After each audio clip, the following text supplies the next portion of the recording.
Welcome in to Let's Be Honest. I'm your host, Kristin Cavallari. Happy Tuesday, you guys. I have met a guy. I have completely fallen in love, and it's true what they say, that it's always when you least expect it. We just found each other, and his name is Teddy. He is a 9-week-old really cute little puppy. I was not planning on getting another dog, you guys. In fact, another puppy is the last thing I need. I'm going to put you down there, Teddy. Go get your bone. Where did it go? Another puppy is the absolute last thing I need. But I completely fell in love. What happened was someone brought him over, and he was limping and had an extremely red, this bloodshot eye and a gash on his tail. So I was like, okay. Well, the kids and I were like, we're holding on to this puppy. And he went to the vet and he had a broken paw. And so, now we really are like, something obviously happened to this puppy. We don't know what, but I was like, I'll nurse him back to health. I'll foster him for a little while. And I have completely fallen in love with this little guy. So we're going to keep him. We're keeping him. And I figure, what's one more living thing to keep alive over here? But he goes well with the topic of today's conversation, which is parenting. And you guys are the reason why I'm doing this podcast, because you guys keep bringing up that you want to discuss parenting. And there are different topics that we will discuss along the way. But I am kind of surprised I haven't covered this yet. And I don't really have a reason why. I guess maybe because I feel like I didn't think that was what my listeners wanted to hear about. But after reading everyone's comments and suggestions for episodes, it was, it was a landslide. So here we are. So thank you for the suggestion. And there's a lot that I want to cover. So I'm going to start with just that I have 3 kids. So I have Camden, Jackson, and Sailor. I have 2 boys and a girl. They are 11, 9, and 8. So 5th grade, 4th grade, and 2nd grade. And I think that there is so much truth to the birth order because my oldest Cam is such a good kid, and he always has been. From day one, he's been easy. He's been really easy and really great. And he never wants to rock the boat. Like, he definitely just follows the rules. You can always count on him. He's also so kind. Just has such a big heart. All of my kids have really big hearts, which I'm really proud of. But he's very sweet. He's also incredibly smart. He's incredibly athletic. Those 2 things he doesn't get from me. He's a math genius, and I can assure you he did not get that from me because I almost failed Algebra 2 in high school. So yeah, I can't take any credit for that. And he's athletic, but he's also musically inclined. Like, the kid, everything comes very easy for Cam. And so I've always thought, like, what is going to be his life struggle or, some difficulties that he might face in life. And I think, and I've seen it a little bit, but when he's not good at something, he wants to just give up right away. So I think it's learning how to consistently go back to something and keep trying to improve. I think that's something that we'll have to work on with him. But typical first kid, just like so easy, right? Like, just follows the rules easy. And then I have Jackson, who is typical second born, which I was second born, so I can relate. He is my wild child. He's full on boy. He's always getting hurt, just accident prone. He has a ton of energy. He is bouncing off the walls. He's the creative one, but he's also the one that makes everybody laugh. He's just like always up for a good time. He loves to make people laugh. So at school, we've had a few incidences with that. And I do feel like in the future, he will be the party animal. That'll be payback. I can just already see it. I just already know. And I've actually said that since he was little. So it's coming. And then I have Sailor, my baby girl, and she is equal parts tough and sweet. She is actually me. She knows what she wants, man, and she is gonna get it. She's my hardest kid, and I mean that in such a good way, because as a girl, I want my girl to be tough, right? And to go after what she wants and to have this strong personality. But as the mom of that, it's hard. It's hard. And God, I think about my parents when I was young, because my mom says that we are the exact same. So I have a lot of compassion for my parents, for me. So karma is very real. And it's interesting, that nature versus nurture conversation, because when you have multiple kids, you see. I very much believe that how a kid is raised will influence who they are. Of course, the things they go through, who their parents are, their siblings, all of those things. But who you are when you are born is who you are. And I've seen it because I have 3 kids. You all come from the same place, yet you're all very different. And they've been who they are from day one, which I just find so fascinating. I love this conversation. So a big question that you guys had for me was basically what kind of a parent I am. And so I would say I am, I'm a pretty lax parent. I'm pretty chill. I've always been like that. Becoming a mom was actually the most natural thing I've ever done. It was like I had kids and this is what I do. This is what I'm doing now. I'm a mom. I feel like I was always born to be a mom, which is funny because I was never the one to dream about becoming a mom and I want to have this many kids and I can't wait for all of it. I knew I wanted to become a mom, but I wasn't dreaming about it. And I became a mom very young at 25, and it just felt natural for me. And I'm thankful for that. And that's not to say there weren't and still aren't a lot of hard times, but being a mom is, I think, where I am most comfortable. So because of that, I think I've never been a helicopter mom. I've never micromanaged. I've never been stressed out about it. I've had stressful moments, but in a general sense, I'm pretty chill. And I'm not strict, but I do have boundaries. And there are, of course, things that I expect of my kids. And they know what that is. They know there are consequences, which I will get to in a minute, because discipline was a huge question you guys had, which I found fascinating. I think it's funny. I get it, because I think as parents, we want to make sure that what we're doing is okay. I don't know. I think it's because obviously as parents, we're learning as we go. And, we do like to have some reassurance sometimes of okay, you did that too. Okay, that makes me feel better about my decision. Or I've had moments where I'm yelling at my kids so much and I don't want to be yelling at my kids, but I feel like that is the only way they listen to me. And I think that's more of a mom thing than a dad thing. I do think that deeper dad voice just hits them harder.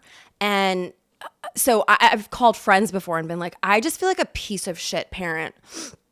And, it's usually over summer when they're home more, or we were just in Miami for New Year's and my kids were fighting so much. And the fighting is what drives me crazy. The fighting is the one thing that I will yell and I will be you guys, what are you actually fighting about? It drives me crazy. And it is when, everyone's around each other more than usual, or in Miami, we were obviously in a hotel, so we were in a more confined space, and so everyone was just losing their minds. So I have called friends in those times just to be God, I'm yelling so much, and I hate that I'm yelling, but I don't honestly know what else to do.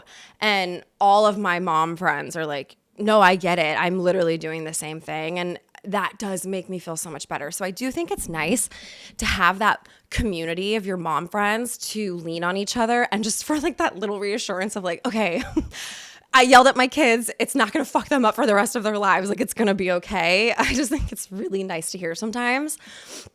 But on that note, so discipline. So what I have done since they were very little is there is a book called 1, 2, 3 Magic. And I don't think you need to read the book. I think I can explain it to you in about 2 seconds right now. But what it says is, let's say your kid is doing something and, you want them to stop. So you say, Sailor, if you don't stop, you're going to go to your room by the time I get to 3. 1, Sailor, I'm at 1. 2, Sailor, I'm already at 2. If you don't stop, you're going to your room. 3, okay, you're going to your room. And you have to follow through. If you get to 3 and you don't do anything, well, then they're going to know in the future, nothing's going to happen to me. So I'm going to keep doing what I'm doing. So the most important piece of that is the follow through. And it can be going to their room for 5-10 minutes. It could be taking a toy away. It could, whatever is going to, I think, affect them probably the most. Or maybe not the most, but something that will actually resonate. A good example is, so on my birthday, a friend sent me 12 cupcakes, and the boys spent the night at a friend's house. So it was just Sailor and I at the house, and she got first pick out of all the cupcakes, right? Even over me, and it was my birthday. So the next day, the boys come home, and Jackson wants a cupcake. So he wants now first pick because Sailor had first pick last night, and she is not okay with that. She wants first pick again. And I'm like, Sailor, you had first pick last night. Now Jackson gets to pick. Threw a fit, man. Threw a fit. And so she got these little horse figurines taken away that she loves, these like little play horses. And I took them away for 24 hours because she needed to see how serious I was. Because Sailor is a typical third kid in the sense that there have been more times than not where I have gotten to 3 and not actually done anything. So she doesn't always think there's going to be any consequences. And that is 100% my fault. And, you know, when the third comes along, it's like, I'm exhausted. I don't actually want to stop what I'm doing to have to go put you in your room and, you know, or stop what the whole family is doing. And I've also already done this with 2 other kids. So yeah, I'm guilty of that. She is a third kid, but I'm trying to follow through, and I'm trying to have consequences. So her little horse figurines, like she's obsessed with these things. So that one hit home.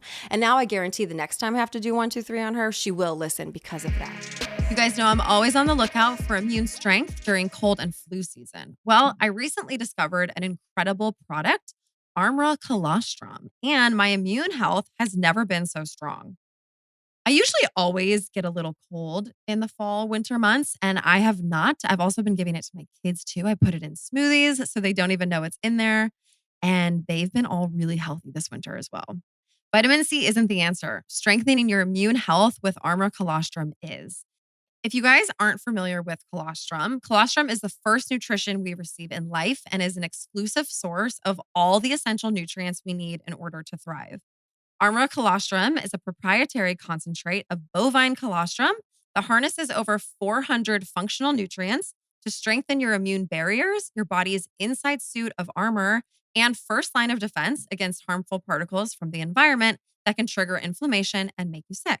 Armor colostrum strengthens immunity, ignites metabolism, fortifies gut health, promotes hair growth and skin radiance, and powers fitness performance and recovery. You guys, I am telling you, my skin, since I've been taking colostrum, is glowing. My hair is growing. My nails feel really strong. I love this stuff. I've worked out a special offer for my audience. Receive 15% off your first order. Go to tryarmra.com/honest or enter honest to get 15% off your first order. That's tryarmra.com/honest. You guys know I am very careful about the food products I'm buying and bringing into my house and then putting in me and my family's bodies. Well, the food brand that I absolutely love is Primal Kitchen. As a mom, I think all of my fellow parents out there can relate. It is busy balancing all the different schedules, running from one practice to the next, all of our things that we do like work and exercise, checking off my endless mommy to-do list. There's just not a moment to spare. So that's why I'm so grateful for Primal Kitchen. They make it really easy to whip up a delicious family meal that even my kids, which, you know, can sometimes be picky, will love just as much as I do. I am constantly using their avocado oil, and my pantry is always stocked with their delicious dressings and sauces. Primal Kitchen products are made with honest ingredients you can trust, like the avocado oil. Primal Kitchen products have real, delicious, bold flavor that the whole family will love. They make cooking family meals easy. With just one bottle or jar from your pantry, you can instantly add flavor to any meal. What I love about Primal Kitchen is that most of their products are non-dairy, gluten-free, and made without cane sugar, corn syrup, artificial sweeteners, or seed oils so you can fit your family's individual needs. You can find Primal Kitchen at Target, Walmart, and your local grocery stores. I personally stock up at Whole Foods. Or if you want to save 20% off your entire online order, head to Amazon and use my code 20HonestPK at checkout. Okay, fashionistas, you're going to want to listen up. Even though I enjoy a little luxury, it doesn't mean I always want to pay it. I'm not going to lie to you guys. I like saving just as much as the next person. So that's why I'm really excited to talk to you guys about Quince. Quince is my go-to for luxury essentials at affordable prices. Quince offers a range of high-quality items at prices within reach, like 100% Mongolian cashmere sweaters from $50, washable silk tops and dresses, organic cotton sweaters, and flattering pants. The best part, all Quince items are priced 50 to 80% less than similar brands. I really get the best of both worlds, and I love that. By partnering directly with top factories, Quince cuts out the cost of the middleman and passes the savings on to us. And Quince only works with factories that use safe, ethical, and responsible manufacturing practices and premium fabrics and finishes. I love that. I've gotten some extremely comfortable sweaters from them and a really nice pair of slacks that I've been living in. I'm so impressed with their quality and just how soft and livable everything is. I really can't say enough good stuff. You guys are going to absolutely love these pieces as much as me. Give yourself the luxury you deserve with Quince. Go to quince.com/honest for free shipping on your order and 365-day returns. That's QUINCE.com/honest to get free shipping and 365-day returns. Quince.com/honest. My kids are getting a little bit older now, so we are dealing with, bigger things like an in-school suspension, which I didn't think we would have at these young ages, but we have. I won't say what kid. I'll save my kids that. But, we are now entering that phase where there are bigger things that we're dealing with. And so those, obviously I can't do 1, 2, 3 magic on them. So that is something like, okay, you're getting your Xbox taken away, or you can't, next time you want to have a sleepover, you can't have a sleepover, like that, those kinds of things. So that's more what I do. But I am a pretty chill mom. I know that about me. And my kids, I've never treated my kids like they're little kids. And obviously, especially now as they're getting older, but I give them, respect like I would any other person. And I treat them as such in like the day-to-day world. Obviously there are conversations more tailored to them because they are children and stuff like that. But I've never done like the baby talk or like treated them less than. They are just, we're all members of this family. Another topic that you guys wanted to discuss was finding me time as a mom and also the guilt that comes with that. And that's such a real thing. We have, I think as moms, more than dads, we carry that guilt. Even if we're gone for 2 hours, it's like, and I don't think that ever really goes away. I don't know, because I still have it. And so I have my kids a lot more now than I have over the last few years. And all of a sudden I am like, okay, my time now is very limited. In the sense that only because for the last few years, what I've done is when I have my kids and that's it. And now I'm going to have to work and I'm going to have to do some things while I have my kids. And I do have to continue to have a social life. And that's a conversation that I've had with my kids is like, listen, you guys are with me a lot more now. And, it's important for adults to go to dinner with their friends, to have adult conversations. Like those are all really important things. And thank God I have the best babysitter on the planet and my kids are obsessed with her. And so, my kids are fine and my kids are older where they get it and you can actually have conversations with them. But, finding me time can be really challenging. I will always go back to the fact that when your kids are in school all day, which all 3 of mine are, you get your life back a little bit. And that is really, really nice. If you can just keep your eye on the prize till when they are in kindergarten, so 5 or 6 years old. And obviously when you've got multiple kids, like it was longer than 5 or 6 years for me of like the baby phase. And I know for most parents it is, but there will come a day I remember dropping Sailor off at kindergarten. I was like, holy shit, I made it. I made it. You get your life back because, what I used to do is I would wake up at 5 a.m. and I would work out. I wanted to do that before my kids woke up because I wouldn't have time the rest of the day. And now my life, I was also going to the office more. So then I would, get breakfast and lunches ready for the kids, take them to school. Then I would go to the office but now, so I'm not going to the office every day anymore. But now, because my kids are in school, I take them to school and then I come home and work out. So it's just shifted a little bit. And it's kind of nice that now I can sleep until 6 a.m. instead of 5 a.m. But it's just a less stressful way. But I think like some of those years are just really stressful and we do have guilt. But I ultimately think that making yourself a priority is the best thing you can do for yourself and for your kids, because I've always said, and a lot of people say this, when you are empty, when your tank is empty, you have nothing to give. So you are a less better version of who you could be as a mom. You are probably going to be you're going to have less patience. You're going to maybe snap easier. I think as a parent, a really important thing is those teachable moments. And as they get older, it almost feels like every moment is a teachable moment. And if you're run down and tired, you don't have the energy to have those conversations and to take those opportunities. And so if you focus on you actually put yourself first and make yourself a priority, you are refreshed, you're rejuvenated, you are ready to go, you're energized. You can then be the best mom that you can be. And I've seen it just in my life because pre-divorce, I was so burnt out.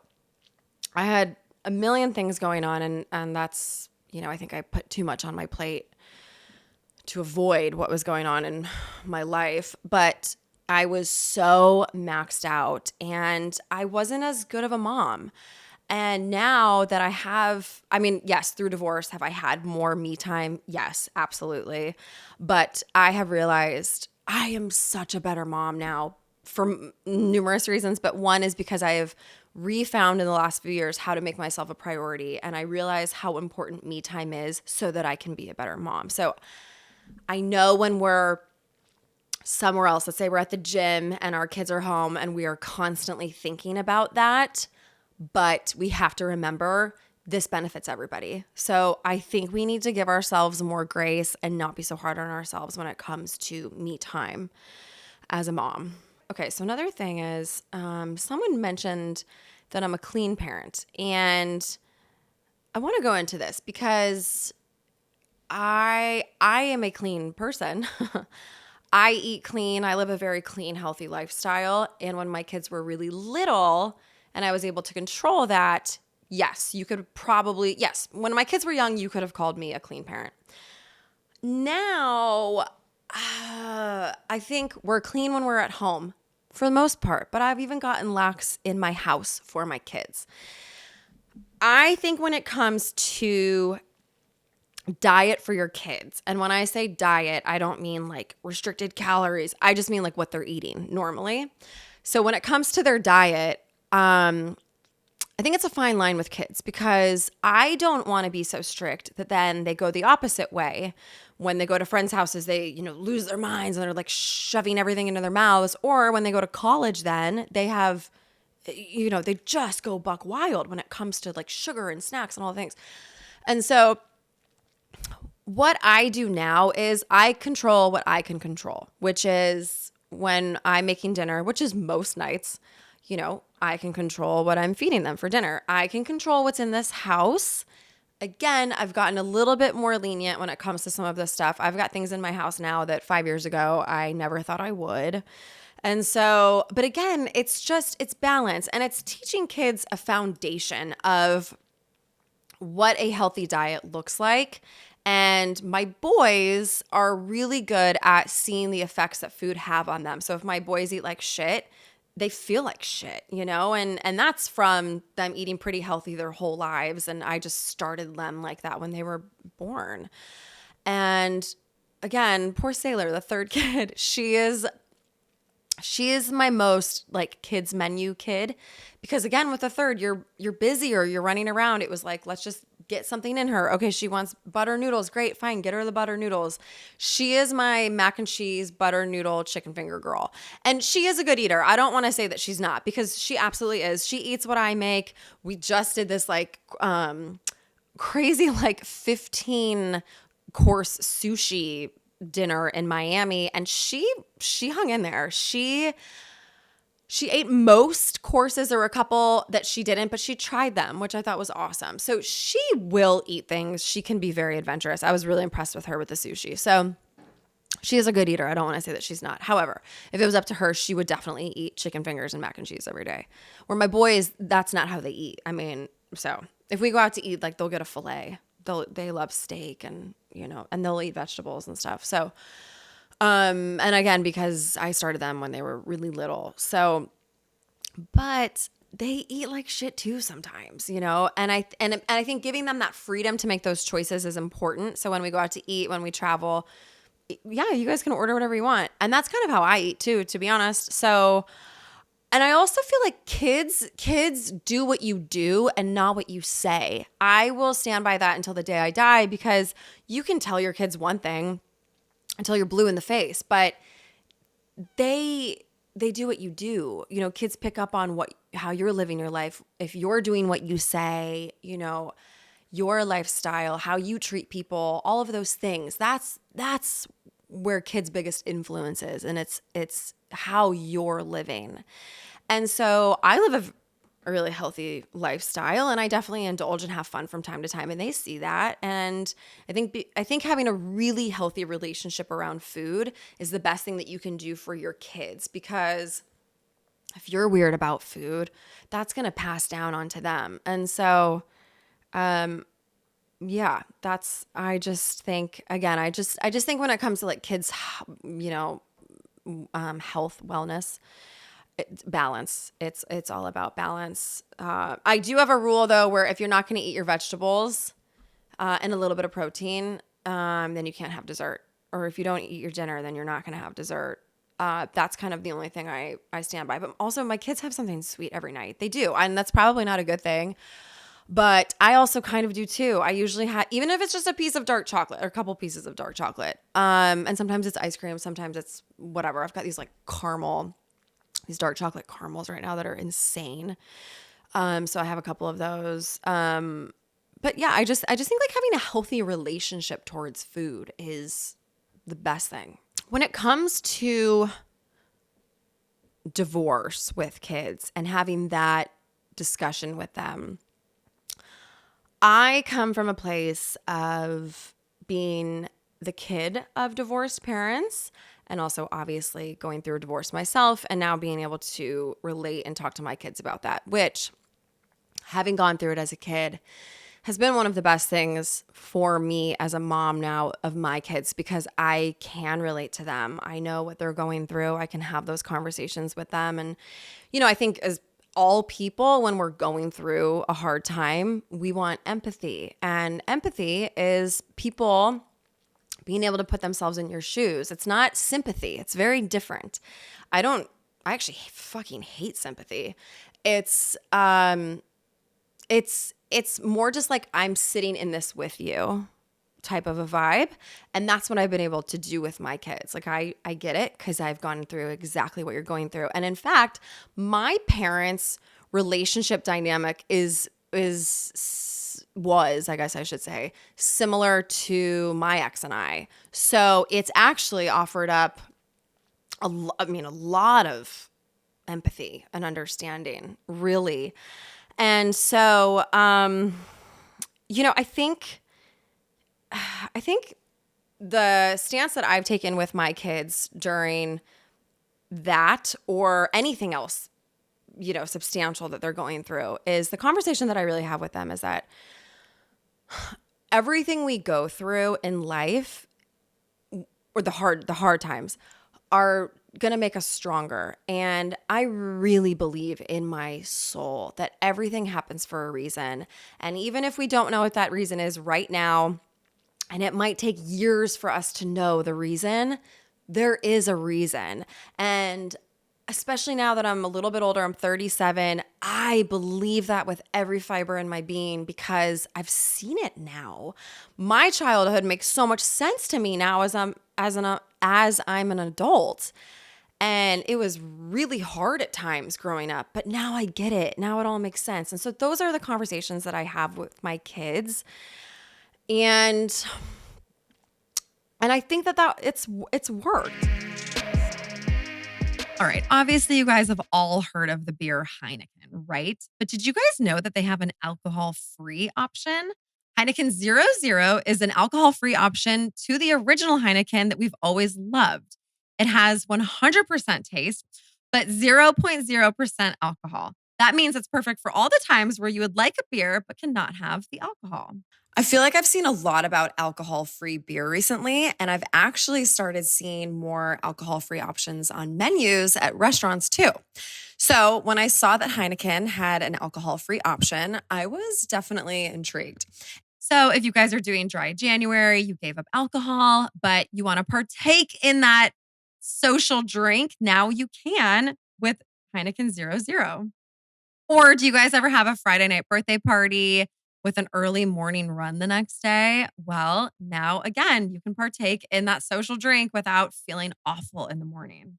I have not been drinking alcohol really lately, and I just feel so much better that I kind of want to keep this streak going. So, this is a great option for me. I'm actually so excited about Heineken 0.0. And I do love a beer from time to time. So, this will check both boxes for me. Heineken 0.0. 100% of the taste, 0.0% alcohol, only 69 calories. Click the link in the podcast description to buy now. You must be 21 and over to purchase. And please enjoy Heineken responsibly. Let's talk about toothpaste, guys. Did you know you swallow 5 to 7% of your toothpaste every single time you brush your teeth? I did not know that. That's an entire blob of toothpaste every 7 days. Gross. Most commercial toothpastes are filled with harsh chemicals, artificial flavors, and preservatives, not stuff that you'd want to be putting in your mouth, let alone eating. That's why Bite makes dry toothpaste tablets made with clean ingredients that are sulfate-free, palm oil-free, and glycerin-free. Bite toothpaste bites are so convenient. You just pop a bite in your mouth, chew it up, and start brushing. It will turn to paste just like you're used to, but with no plastic tube or messy paste. And you guys know I travel a lot. I also love these for traveling because you can just throw a couple little tabs in your bag. It's so easy. There's no mess. You don't have to worry about how many fluid ounces it is. It's just painless. They also come in refillable glass jars and they send refills in compostable pouches. So they're better for our bodies and our earth.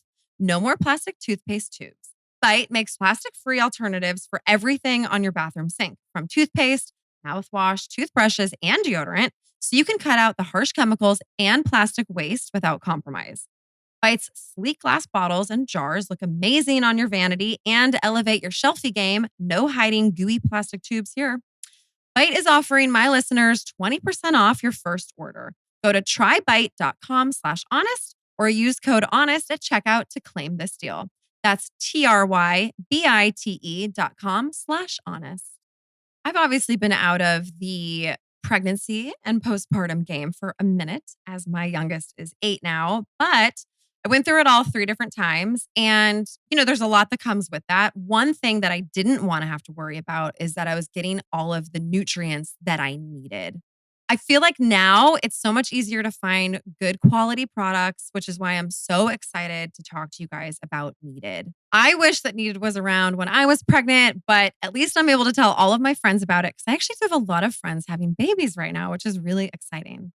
Needed is advocating for better maternal and infant health outcomes and doing groundbreaking women's health research through their clinical research arm, Needed Labs. Pregnancy and postpartum are some of the most nutritionally demanding times in a woman's life, and a mom and her baby's health now and for years to come is influenced by her nutrient status. 95% of women in their prenatal stages have nutrient deficiencies. Most prenatal vitamins include bare minimum nutrition based on outdated guidance and stale research. We deserve to thrive, not to survive. Needed offers radically better nutrition products, education, and advocacy rooted in clinical research and practitioner validation. There are so many women's health prenatal supplements out there, it can be hard to know what's truly the best option. Needed is recommended and used by more than 4,000 women's health experts, from nutritionists to midwives, functional medicine doctors, and OBGYNs. Head over to thisisneeded.com and use code HONEST for 20% off your first month of Needed products. That's thisisneeded.com and use code HONEST for 20% off your first month of Needed products. This is going to be a little out there for some people, but I believe in reincarnation. First of all, we should start there. Because to me, otherwise, what is the point? I think we have multiple lives so that we can learn all of these lessons. I think each life we have different lessons. And I think that's where karma really exists, is like from lifetime to lifetime. And I think that, like, if we just die and that's it, well, what was the point of all of this? And with my brother passing and getting so many signs from him, I just feel like there is life after we die. That is not the end. I know I will see my brother again, and I am going to do a whole episode on grief coming up. But I just think, so with that being said, I also think before we come to Earth, we sort of like map out our lives. I know this sounds batshit crazy to a lot of people. I know I'm losing some of you, but I know it's going to stick to the people that really need to hear it. And I really think that we kind of like map out our lives to an extent, not like everything, but like the main, I think we sign up for the hardships that we're going to go through. And because I think we're never given anything that we can't handle. And even if that's not true, I find a lot of peace in that. To me, that's really empowering. No matter what you're going through, it's like, okay, I know I can do this because I set myself up for this. So instead of being the victim, I'm going to look at it solely from a place of, okay, what can I learn from this? What is the takeaway? Because I don't know, I just think there's such a bigger picture. And if that's not the reason, then what are we all doing? What is the point of this? So those are also conversations that I have with my kids. I mean, that we can do a whole podcast on that, and we will. And listen, I mean, some of these conversations are probably a little over my kids' heads, but I've had these conversations consistently. This is just like an open-ended conversation that we have about life and Uncle Mike, and all the signs that we've gotten, and, what are we all doing here and what happens when we die. But then I do tell them, I think that, there is a reason why we go through everything we go through, and that we ultimately are the ones who, signed us on to experience these things. I think we pick our parents. Like, I really think all of this stuff. I'm going to have some mediums on later in the year too. So we will definitely cover all of this stuff. So stay tuned for that. But anyway, and I think the most important thing to do with kids during a divorce or any hard time is to empower them. It's never to be like, oh my God, I worry about you over at your dad's house. Like, if you're like, let's say you're co-parenting with a narcissist, which I'm also going to do an episode on that with Dr. Sherry Campbell. I'm going to have her back on, and we're going to talk specifically on that because, God, there's a lot with co-parenting with a narcissist. But so instead of, letting your kids know that you're worried, it's empowering them. It's everything you're going through is going to make you stronger. I promise you. I know it's hard to see right now, but I promise you, you will look back one day and you will understand why you're going through this. It's empowering them. You never want your kids to know that you're worried about them, because that just puts it on them, and they don't need that, They don't need your anxiety or your stress at all. So speaking of co-parenting with a narcissist, because, I've told you guys my dad is a narcissist, and a couple things that my parents did that I liked and didn't like during their divorce was, a narcissist will want to rip the other person apart. They do a smear campaign against them, and they don't realize how much it's affecting the kids. They're making everything about them. And the one thing that my mom did was she never said anything bad about my dad. Never. And boy, could she have. And I really respect that. And that's something that I've done. I've never bashed my ex-husband to my kids ever. I want them to have a great relationship with their dad. I mean, that's so important. And they need to see him in a good light. And if they don't, well, then it's because of their relationship with him. I don't want to take part in that. But the one thing that my mom didn't do that I wish she did was she never stood up for herself either. So she didn't bash my dad, but she also didn't stand up for herself. And that was confusing and really hard for me for a while. And in fact, my mom and I had a really challenging relationship until my my mid-20s. And it's because I was so confused. My dad was telling me all of this stuff, and it made me, I was mad at my mom. I was really mad at my mom. And my mom didn't do things perfectly. But my mom, and we've talked about all of that. And I will actually give you an example of something that she did that I didn't like. But I feel like if she would have defended herself and stuck up for herself a little bit more, it probably would have saved some years of hate. And I don't wish that things were different, because I actually think, we went through the things we went through, and my mom is my best friend now, and it's part of my journey. It's part of our journey. But that's one thing I'm not going to do. I'm not going to not defend myself. If someone is lying about me and trashing me with lies, I'm not going to just roll over.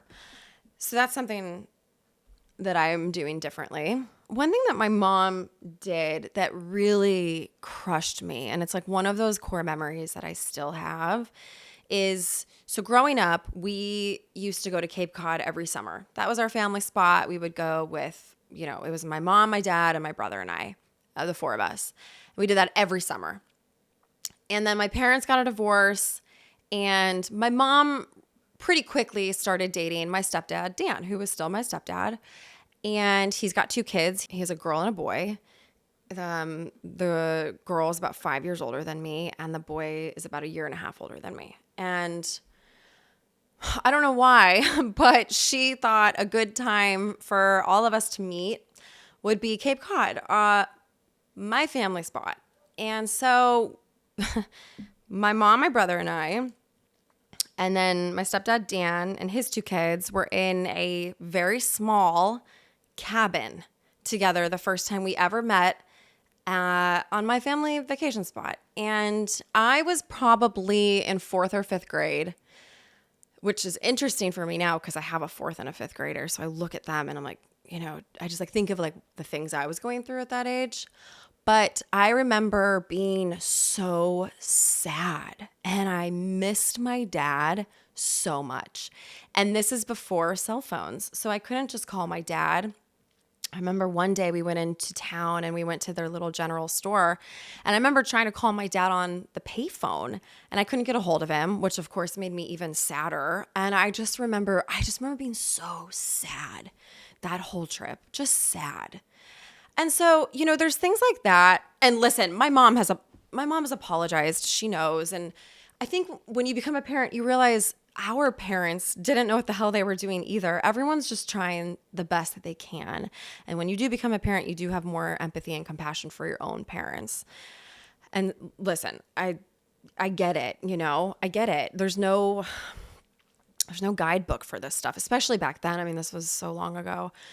But that's something I'm hyper aware of for when I do enter a relationship, is that initial meeting and the first few months when everyone's getting used to the fact that there's someone in my life and what that looks like. And I would almost ask my kids, like, okay, let's say I had a boyfriend for 6 months. I don't know, I'm just making this up.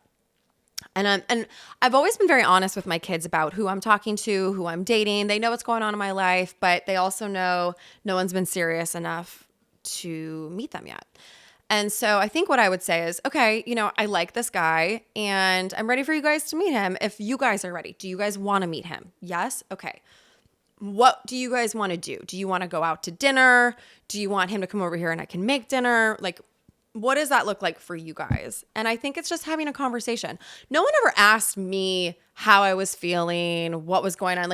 Zero. And that is a generational thing, I believe, is our parents, that just wasn't a conversation to ask your kids how they're doing. That it's like didn't even cross their minds. Where I think now, I think that's changed a little bit. So I would ask my kids how they're thinking and feeling about everything.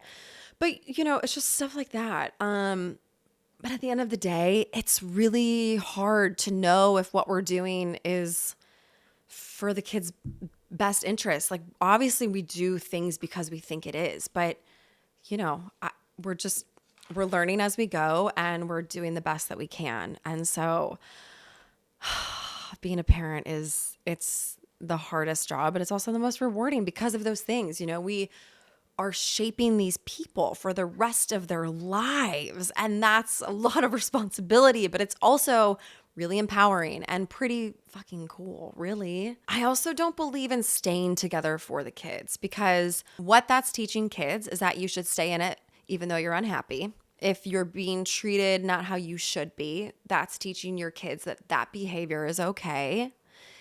It's keeping you in a really unhealthy environment, in a negative environment. You're somewhere you don't want to be. I'm not religious, so that's never been a factor for me. I understand for a lot of people it is, but I don't agree with that at all. I'm sorry, but I don't.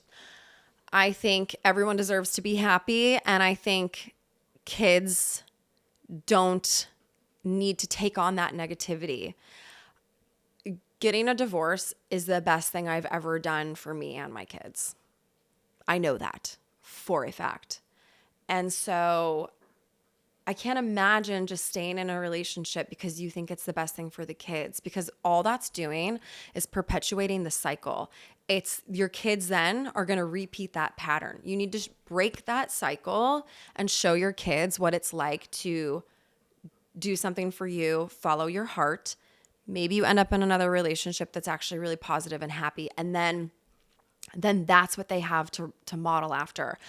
I was so thankful that my mom got remarried so that I could see a healthy relationship, because otherwise I didn't know what the fuck that looked like. I had no idea what a good relationship looked like. So thank God my mom found Dan, because then I had that in middle school. And then I moved away. I moved in with my dad in high school, but I at least had those years, and I would go visit my mom and everything. But so I would still see them together. And I was always so thankful for that, because if you don't show your kids what a good, healthy relationship is, they're going to just repeat that pattern. So, but let's end this on a positive note, because I know this is a really serious conversation. Kids are really resilient. And that's what I've also learned. And that's the best thing, is that they are resilient and they will bounce back from most things. And it's all part of their journey, really and truly. I believe that. And so I don't know. I find a lot of peace in that if we all signed up for these life lessons, then okay. And we have to let our kids experience those emotions. I think that's kind of the hard thing as a parent is, your kids are like little pieces of your heart just out there in the world. And of course you don't want little pieces of your heart to feel pain and sadness, but they have to. They have to. That's how they grow and that's how they learn. And it's just part of life. So we can't shield them from everything forever. So I think it's okay. And then that's why I'm kind of, I'm not always trying to control everything. So again, you can only control what you can control. So I hope you guys liked this episode on parenting, and thank you, of course, for listening. And I will see you guys next week.